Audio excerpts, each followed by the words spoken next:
I have an illustrated book for children and adults and other old souls called Vlad the Astrophysicist, and so we're going to have story time now. I don't know how this, well, I do know how this happened. I've had a long association with a place called the National Youth Science Camp in Bartow, West Virginia. Whoa! Are you former delegates or staff? Delegates? Yes. All right, what year? 16. Wow. Holy crap. All right, so what it is it's a summer camp for the top 2 science students from each state in the United States of America, and then there's always some kids from Trinidad and Tobago and Central America and Europe, so you get about 130 geniuses, and these and we have some representatives here, so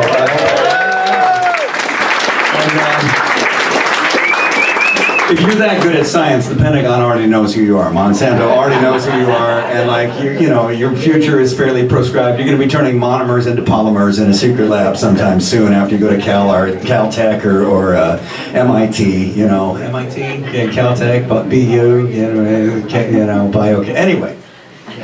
So one day at the camp, I met an astrophysicist from the Czech Republic named Vlad. He'd been brought in to lecture, and I asked him a simple question, and he gave me a lucid, simple answer. So I turned it into a spoken word piece that wound up on one of my records, and then someone made a video of it, and that went up on a thing called Reddit, which I had not heard of, but it got viewed about a couple, like 250,000 times.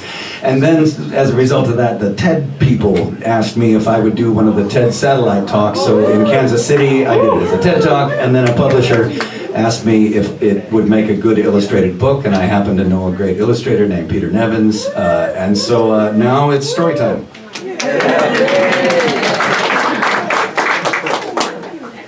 So here it is, and I have it and all of my records and LPs for sale back at the table there with Maddie.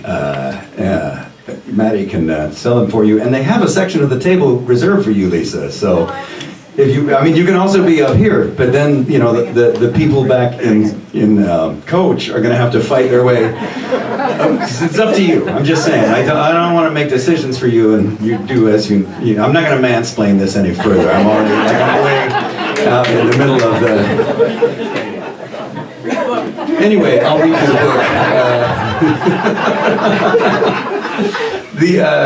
The book is in the form of a letter written to a niece of mine, and so and I write all my letters these days on airplanes, and so I brought along some sound effects.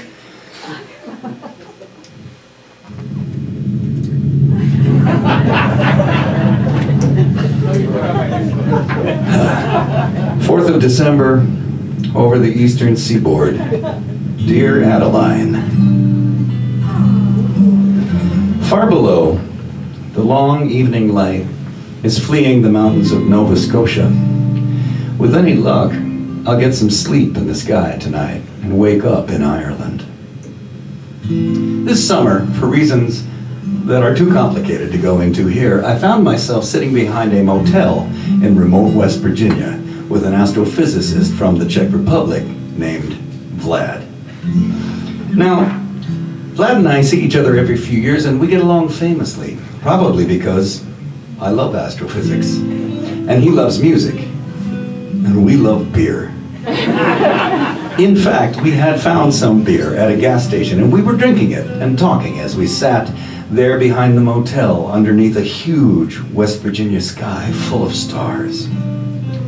Vlad, I said, I've always wanted to know the answer to this question, and you strike me as the only person that I'm ever going to meet who can give me a decent answer, so lay it on me, pal. Are there intelligent civilizations out there other than ours? And if there are, why haven't they contacted us?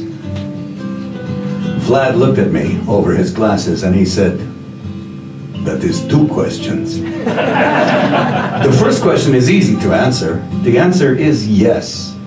Many.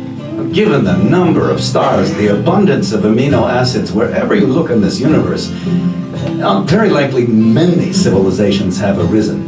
No, the second question is the only pertinent question. Why have they not contacted us? And is a difficult question to answer. But I will give you my best guess. You must use your imagination.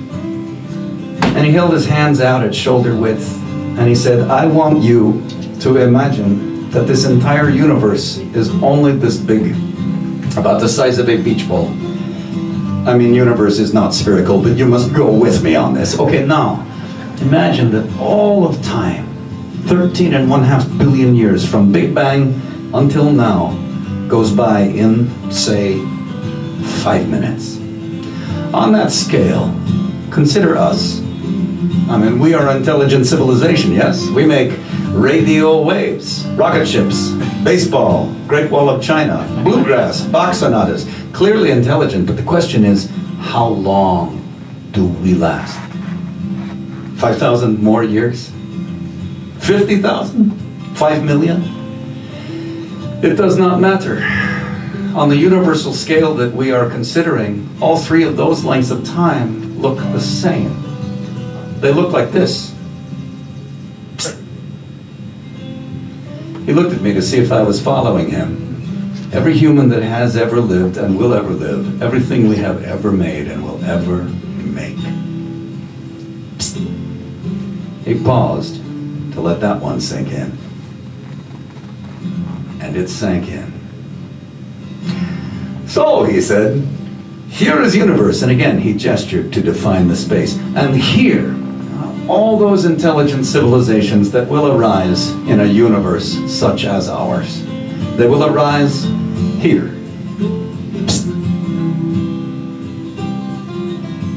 Oh, and then here.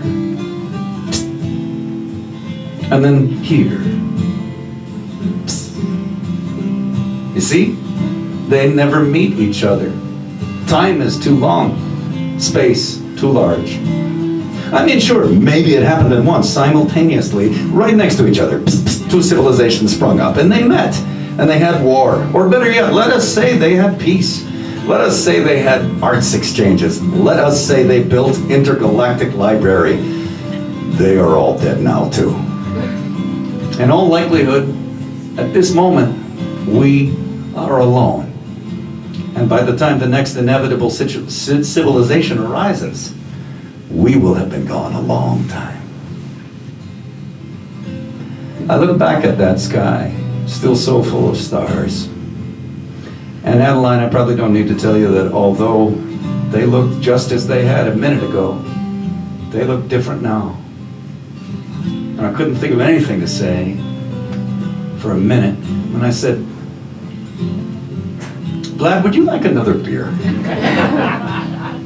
Anyhow, Adeline, the word came from your household that this is the week you began lifting your head up all by yourself and looking around at those faces that hover over your crib, occasionally favoring one of them with your smile. You keep up the good work. Love, Uncle Peter.